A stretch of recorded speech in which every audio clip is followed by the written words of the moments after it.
Dr. Thomas Strayer looked around the control room at his team of scientists and engineers. He was excited and frightened, but he tried to seem calm. In a few minutes, they might start to discover something amazing: how the universe began.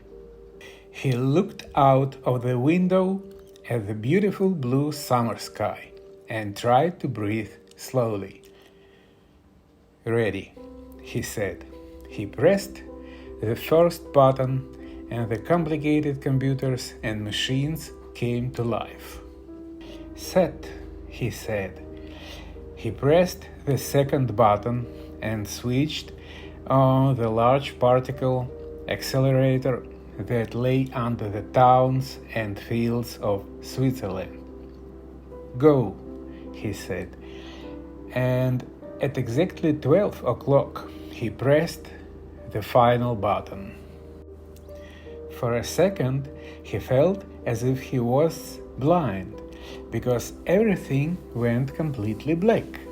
Thomas shouted in shock, but the lights were already on again. That was not part of his plan. He had no idea what had just happened.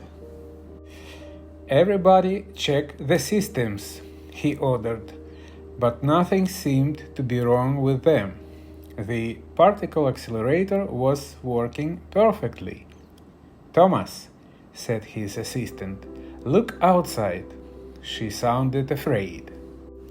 The perfect summer's day of 5 minutes ago had gone. Instead, the sky was darker than the blackest night. But that wasn't the worst thing.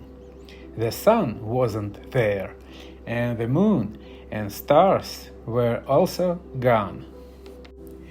People were shouting and screaming. They started calling their families on the telephone because they were afraid they had all gone too.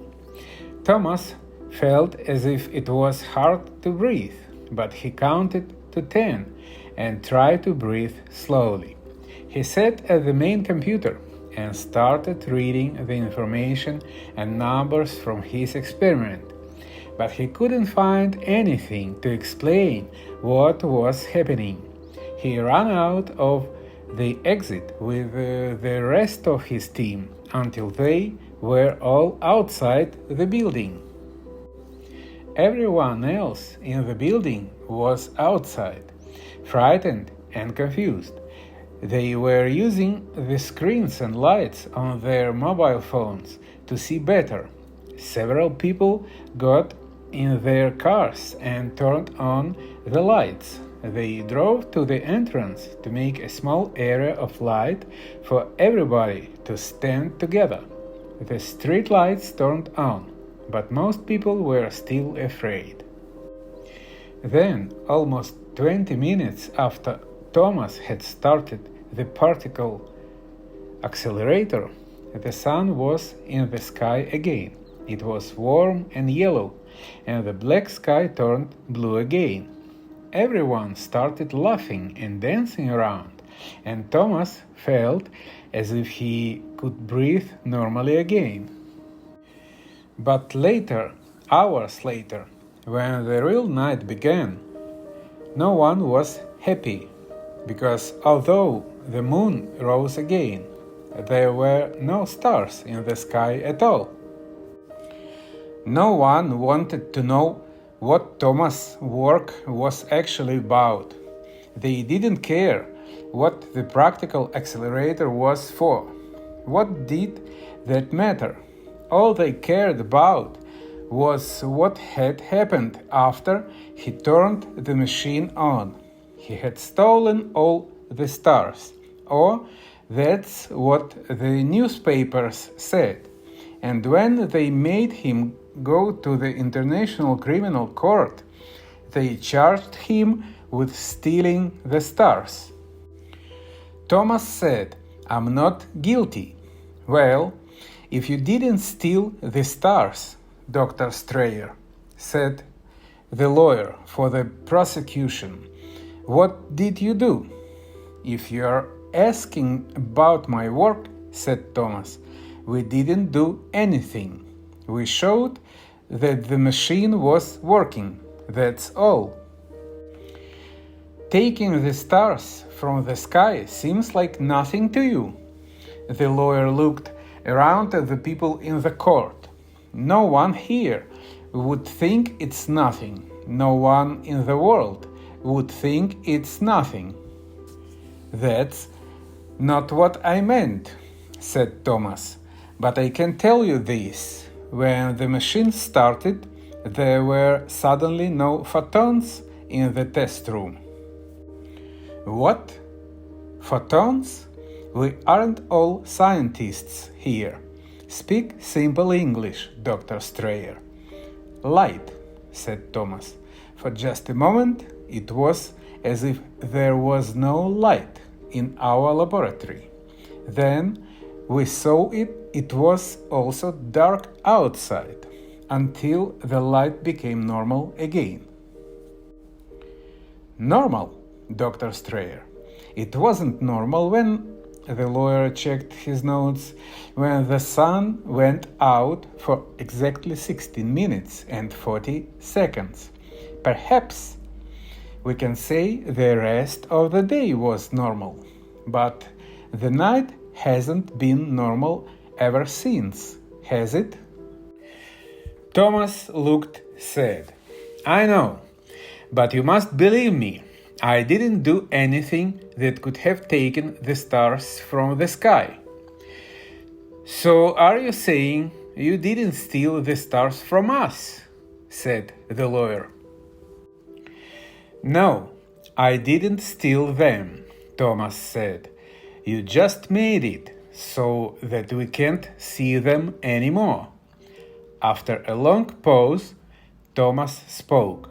Yes, he said. How is that any different? The lawyer asked. Thomas didn't have an answer. No one, anyone, would understand anyway. And if they understood it, they wouldn't believe him.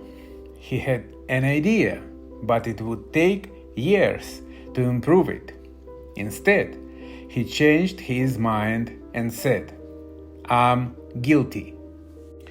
Now the world could blame someone for what it had lost, but there was no point sending Thomas to prison for years. It wouldn't change anything. Instead, they designed a punishment especially for him.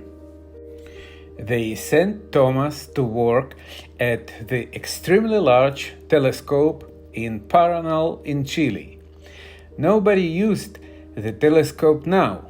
No tourists came to these high mountains to see the edges of our galaxy. No scientists asked for money to study the empty sky. All that passed through the night sky was the lonely moon and a few planets.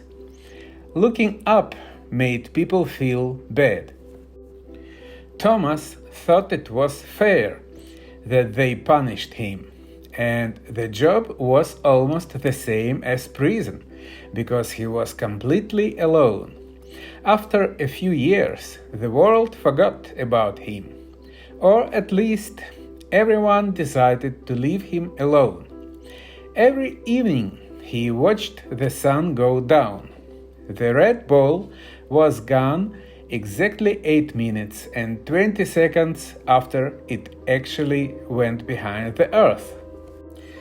Thomas was almost happy to know that the laws of physics remained the same. Light still traveled at the same speed as it had always traveled. He hoped it meant he didn't change the universe that much.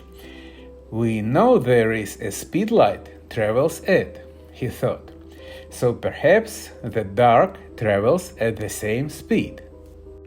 Of course, there was no way to prove his idea, not yet, and alone in the mountains, Thomas had nobody to share his idea with anyway.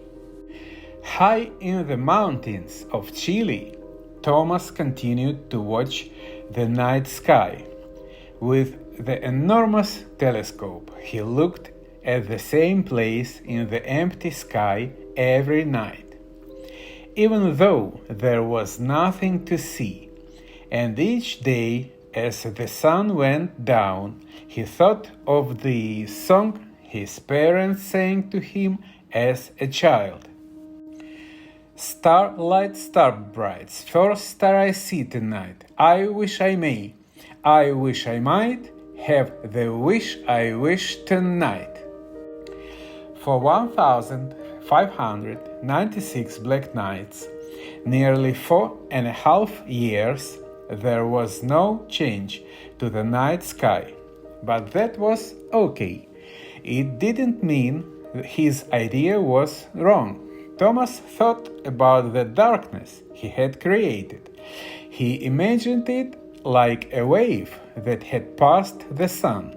Now, maybe, it was continuing out towards the edge of our galaxy and further, to the stars. It would take 1,596 nights to pass the nearest star. It would take 1,596 more nights for that star slide to come back to Earth. If the wave was real, of course. If his idea were correct. If he was wrong, the stars were really gone forever. And then one night, 1,596 nights later, almost 9 years after that terrible day, Thomas looked up from his telescope. There was Alpha Centauri twinkling back at him from the night sky, the first star. He felt tears in his eyes, and he made a wish, and he imagined millions of other people were making their wishes too.